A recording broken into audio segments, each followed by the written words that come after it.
2025 में NGO PSU से funding कैसे प्राप्त करे, ये है आज का टॉपिक। तो दोस्तों आज हम बात करने वाले हैं एक बहुत ही इम्पोर्टेंट टॉपिक, पीएसयू से एनजीओ फंडिंग कैसे ले सकते हैं 2025 में, जो हमें बताएंगे खुद chartered accountant, 2 times world record holder, founder of NGO Guru CA Rajesh Verma जी। तो चलिए वीडियो की शुरुआत करते हैं। स्वागत है आपका sir. Thank you Shweta, thank you so much. तो फ्रेंड्स, जैसा आपने सुना, आज हम बात करने वाले हैं पीएसयू से सीएसआर फंडिंग कैसे ले सकते हैं एनजीओ, और 2025 में उसके लिए पूरा सीधा सटीक जो उसके उपाय है वो हर सटीक जानकारी आपको इस वीडियो के लास्ट तक मिलेगी। यानी वीडियो आपको अंत तक जरूर देखना है, बीच में स्किप करके कोई और काम नहीं करना है। यस श्वेता। सर सबसे पहले ये बताइए कि पीएसयू और सीएसआर फंडिंग क्या होती है और एनजीओस इसके लिए एलिजिबल क्यों होते हैं? Right, very good question.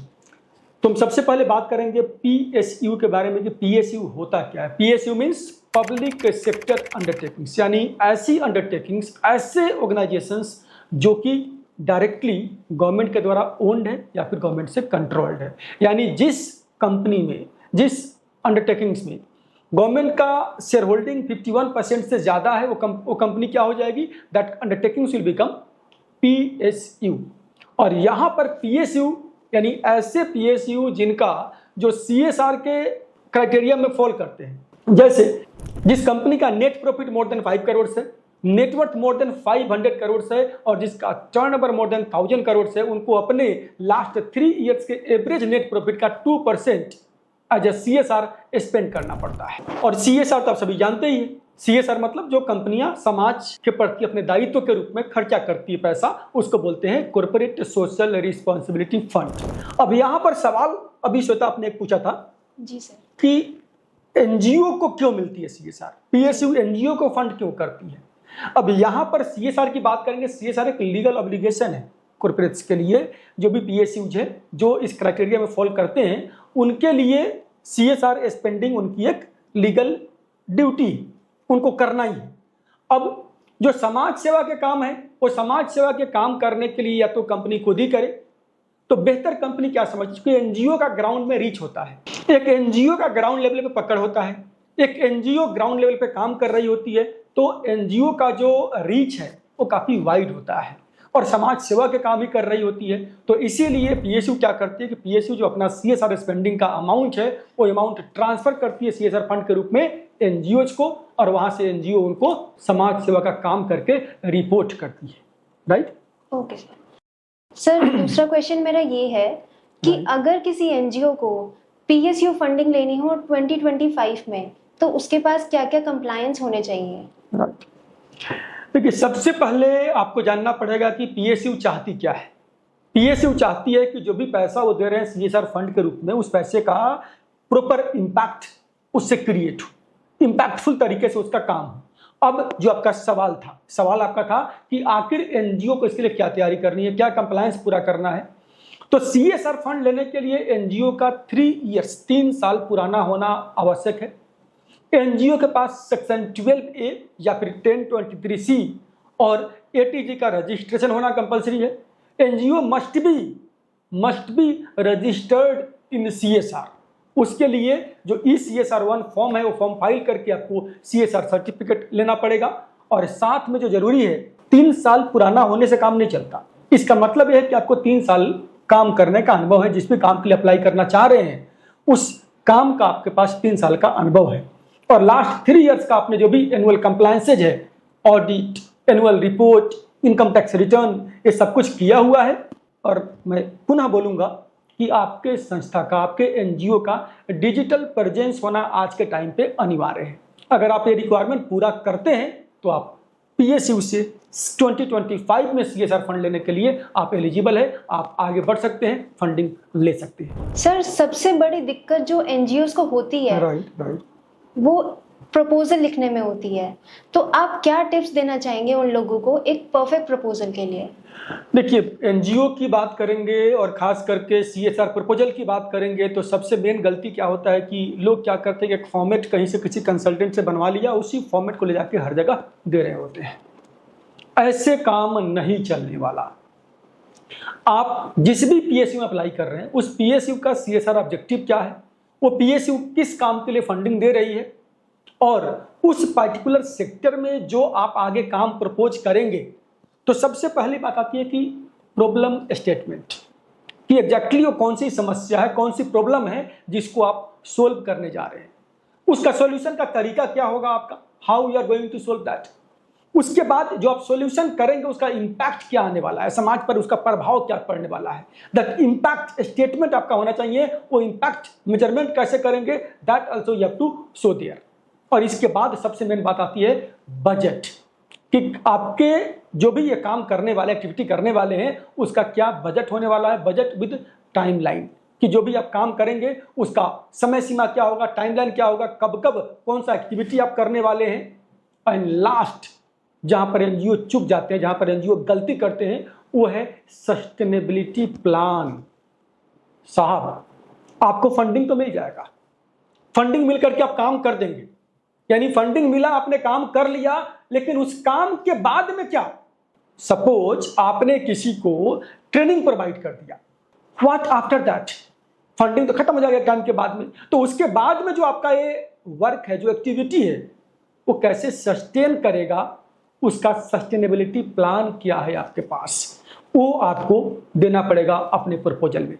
तो प्रोफेशनल तरीके से अगर ये सब कुछ लिख करके आप प्रपोजल बनाते हैं और सबमिट करते हैं, तो पीएसयू इम्पैक्ट चाहती है, पीएसयू क्वालिटी काम चाहती है, वहां पर आपको फंडिंग मिलने के चांसेस बढ़ जाते हैं। सर, मेरा अगला क्वेश्चन ये है कि प्रपोजल रेडी होने के बाद, प्रपोजल एकदम तैयार होने के बाद एनजीओज पीएसयू तक कैसे पहुंच सकते हैं, उनको कांटेक्ट कैसे कर सकते हैं? सबसे पहले आपको पीएसयू को रीच करना है, तो आपका जो भी एक्टिविटी है उस एक्टिविटी के अकॉर्डिंग, जिस पीएसयू का मैंने पहले ही बताया कि सीएसआर ऑब्जेक्टिव जहां मैच कर रहा है, आप उस पीएसयू को कनेक्ट करें। अब सवाल यह था, जो आपका सवाल था कि कनेक्ट करे कैसे, आप लिंक्डइन पे जा सकते हैं, उस जो भी कॉर्पोरेट जहां पर आप अप्लाई करना चाहते हैं पीएसयू में, उनके वेबसाइट पर जाएंगे, उसमें सीएसआर टैब पे क्लिक करेंगे, वहां पर सीएसआर डिपार्टमेंट का आपको नंबर, ईमेल आईडी मिल जाएगा। और सबसे आज के टाइम पे प्रोफेशनल वे है थ्रू लिंक्डइन, यानी लिंक्डइन पर जा करके उस कंपनी का, उस पीएसयू का जो सीएसआर हेड है, जो सीएसआर के जीएम है, या जो भी डायरेक्टर एचआर है उस कंपनी के, आप उनको कनेक्ट कर सकते हैं, उनको अपने प्रोग्राम में बुला सकते हैं। उस कंपनी के पास पहले ब्रीफ अपना प्रॉब्लम स्टेटमेंट, सॉल्यूशन, इम्पैक्ट, आपके संस्था का 2 पेजर प्रोफाइल, और जो इन एसेंशियल सर्टिफिकेट्स आपका है 12 ATG और CSR का, ये सब अटैच करके उनको ईमेल करिए, उनसे कम्युनिकेशन स्टार्ट करिए, उनसे बात करिए, और अपना जो भी प्रोग्राम से वहां पर उनको इनवाइट करना, उनसे पर्सनल कनेक्ट एस्टेब्लिश करना मत भूलिए। ये तरीका है, इस तरीके से आप पीएसयू से कनेक्ट कर सकते हैं और CSR के लिए आगे बढ़ सकते हैं आप। सर, 2025 में पीएसयू किस किस सेक्टर में फंडिंग ज्यादा दे रहा है? देखिए, 2025 में आज के टाइम पे भारत जो है वर्ल्ड के लार्जेस्ट पॉपुलेशन वाला कंट्री है, और इस पॉपुलेशन ब्लास्ट को सही दिशा देने के लिए सबसे जरूरी काम है लाइवलीहुड एनहांसमेंट, यानी आजीविका सृजन करना, लोगों के आजीविका को एनहांस करना। और उसका 2 ही तरीका है, एक है स्किल डेवलपमेंट और दूसरा है एंटरप्रेन्योरशिप डेवलपमेंट करना। तो गवर्नमेंट का पीएसयू का फोकस है स्किल डेवलपमेंट, चाहे ईडीपी की ट्रेनिंग कराएं आप, लाइवलीहुड एनहांस करें किसी भी तरीके से, हेल्थ केयर हो गया आपका, एजुकेशन हो गया, एनवायरमेंट है, ये मेजर सेक्टर्स है। बाकी जो और भी छोटे छोटे काम हैं उन सब के लिए फंडिंग पीएसयू देती है। बट यस, अगर आप मेरे से पूछेंगे कौन सा सेक्टर प्रेफरेंशियल है, तो आई से skill development and livelihood, education and health care, ये 3 सबसे मेन सेक्टर है जहां पर पीएसयू 2025 में फंडिंग कर रही है एनजीओ को सीएसआर के रूप में। सर, ऐसी कौन सी गलतियां हैं जो एनजीओज सीएसआर फंडिंग में अप्लाई करने के लिए करती हैं? प्लीज आप हमारे व्यूअर्स को बताएं। वेरी गुड श्वेता, अगर हम बात करें कि एनजीओ का कॉमन मिस्टेक्स क्या है in applying for CSR with PSU, तो सबसे मेन, सबसे पहला मिस्टेक आएगा जो मैं हमेशा बोला करता हूं, फर्स्ट डिजर्व देन डिजायर, यानी एनजीओ के पास डॉक्यूमेंट्स पूरा नहीं है, डॉक्यूमेंट्स सही नहीं है, एलिजिबल नहीं है और अप्लाई कर देते हैं। तो यानी पहला मिस्टेक जो होता है क्या होता है, डॉक्यूमेंट्स का इनकम्प्लीट होना। एलिजिबल नहीं है और अप्लाई कर दिया, तो पहले आपको वहाँ पर चेक करना पड़ेगा। जो भी एनजीओ आप लोग जो सुन रहे हैं, आप जो देख रहे हैं हमारे वीडियो को, पहले चेक करिए कि आपके पास सारे डॉक्यूमेंट्स है। एक अच्छे कंसल्टेंट से उसको चेक कराएं। वंस यू आर डन कि आपके पास पूरा डॉक्यूमेंट्स है, तभी आप आगे बढ़े। सेकेंड होता है जेनेरिक प्रपोजल। लोग, मैंने पहले ही बोला था, लोग क्या करते हैं, जनरल प्रपोजल बनाया और हर जगह जैसे शादी का कार्ड हो, एक एक कार्ड वहां पर देना शुरू कर दिए। ऐसे फंडिंग नहीं मिलती। आपको देखना पड़ेगा हर पीएसयू के लिए, हर काम के लिए स्पेसिफिक प्रपोजल बनाए, उसको लेकर के आप आगे बढ़े। और तीसरा सबसे मेन मिस्टेक क्या होता है कि लोग जो करते हैं, आप कौन सा काम करना चाहते हैं उसके लिए आप प्रपोजल अप्लाई कर रहे हैं। साहब, उससे पीएसयू का मतलब नहीं है। जो पीएसयू का सीएसआर ऑब्जेक्टिव है, जो उनका ऑब्जेक्ट है, उनके सीएसआर ऑब्जेक्टिव से आपका जो प्रपोजल है दैट मस्ट मैच। अगर वो मैच करेगा तभी जाकर के आपको फंडिंग मिलने की चांसेस होती है। और 3 तो मिस्टेक बता ही दिया। मेरा हमेशा से एक हैबिट है, मैं अपने व्यूअर्स को बोनस दिया करता हूँ। तो आज इस डिस्कशन के माध्यम से एक स्पेशल बोनस, स्पेशल टिप्स मैं दे रहा हूँ। साहब, प्रपोजल अप्लाई करना, सबमिट करना, ठीक है, आपने कर दिया सबमिट। इससे अधिक इंपॉर्टेंट, जो सबसे मेन इंपॉर्टेंट है, कनेक्शन एस्टेब्लिश करना वहां पर, और कनेक्शन एस्टेब्लिश करके फॉलो अप करना। वरना डेली हजारों प्रपोजल आते हैं और डस्टबिन में चले जाते हैं, उसको कोई देखने वाला नहीं है। दैट गोज इनटू बिन। सो आपका प्रपोजल बिन में नहीं जाए, आपका प्रपोजल पढ़ा जाए, आप पर आपसे डिस्कशन हो, आपको फंडिंग मिलने, उसके लिए कनेक्शन एस्टेब्लिश करना और फॉलो अप करना बहुत जरूरी है, पीएसयू से खास करके सीएसआर फंडिंग लेने के लिए। यस सर, आपने बहुत से एनजीओस को गाइड किया है। आप प्लीज हमें कोई एक ऐसी सक्सेस स्टोरी बताइए जिसे पीएसयू फंडिंग मिल गई है। So the success story, right? जी सर। सक्सेस स्टोरी तो हमारी हैबिट सी बन गई है। हर दिन सक्सेस स्टोरी एनजीओ गुरु के साथ क्रिएट हो रहा है। एनजीओज के लिए कोई ना कोई एनजीओ कहीं ना कहीं फंडिंग प्राप्त कर रहा है। और हमारा जब महाकुंभ होता है, वहां पर तो सारे सक्सेसफुल एनजीओ इकट्ठा होते हैं, वहां पर शोकेस करने के लिए what exactly we have given them, what exactly they have got with us. अब फिर भी आप पूछ रहे हैं, रिसेंटली बहुत सारे लोगों का है। अभी मैं एक एग्जांपल लूंगा माँ तारा फाउंडेशन का, जो हमने इंडियन रेलवे फाइनेंस कॉरपोरेशन में माँ तारा फाउंडेशन का बिल्कुल सिंसियर तरीके से जो मैंने बातें बताई है, सारी बातों को ध्यान देकर के हमने अप्लाई किया एंड 1,20,00,000 का वहां पर सीएसआर फंड सैंक्शन हुआ है स्किल डेवलपमेंट के लिए। ये सब कैसे हो पाता है? ये सब होता है पहले एनजीओ को एलिजिबल करना, सारे डॉक्यूमेंट्स तैयार करना, प्रपोजल उस तरीके से तैयार करना, अप्लाई करना, फॉलो अप करना और फिर सैंक्शन, और उसके बाद में इम्पैक्ट क्रिएट करना, जो एनजीओ का ऑब्जेक्टिव है, जो एनजीओ का पर्पस है। सर, बहुत ही वैल्यूएबल इंसाइट्स मिले हमें।